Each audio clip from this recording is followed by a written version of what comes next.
এই যে জীবনে বাড়িতে যে বই পড়ে না।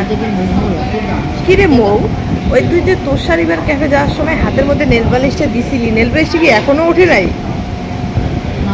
নাকি আরো দিছিস? ও আচ্ছা আচ্ছা। कौन है ये लोग, कहां से आते हैं? শুরুটা দেখে তোমরা তো বুঝতেই পেরেছো আমরা কোথায় গিয়েছি আর কি করতে গিয়েছি। যারা বুঝতে পারোনি চলো পুরো ভিডিওটা দেখতে দেখতে সম্পূর্ণটা বুঝে যাবে। সকাল সকাল আমার এই জিনিসটার খুব দরকার হয়, এই জিনিসটা হয়ে গেলে অনেকটা শান্তি শান্তি লাগে। যাই হোক, আর সারাদিনে কি করেছি না করেছি সেটার কোনো ক্লিপ নেওয়া হয়নি, সব আমার স্কিপ হয়ে গেছে।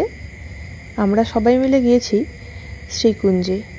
আমাদের মধ্যেই একজনের একটা খাওয়ার অনেক দিন থেকে পেন্ডিং ছিল, তো সে মনে করলো যে না এবার খাওয়াটা দেওয়াই যাক। আর সেই উপলক্ষেই আমরা সবাই মিলে সুন্দর টুকটুক করে চলে গেছি শ্রীকুঞ্জে খাওয়ার জন্য। আর এই যে গল্প করতে করতে আমাদের খাওয়ারও চলে আসে, আর খাওয়ার নিয়ে আমাদের হাসি মজারও শেষ নেই।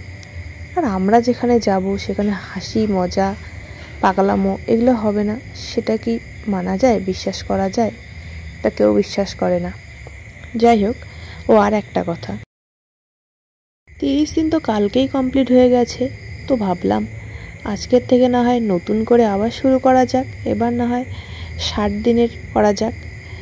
সে 30 দিন আমি 2.5 মাসে কমপ্লিট করতেই পারি, আর হয়তো 60 দিন আমার কমপ্লিট করতে করতে 2025 করায় 2026ও চলে যেতে পারে। সেটা বড় কথা না, বড় কথা হচ্ছে কমপ্লিট তো করছি আগেরটা, এটাও না হয় করব।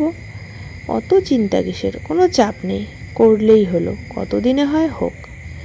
আজকের ভিডিও এই পর্যন্তই। ভিডিওটা কেমন লাগলো আমাকে অবশ্যই জানিও, ভালো লাগলে একটা লাইক করে দিও। সবাই ভালো থেকো, সুস্থ থেকো, tata bye bye, good night.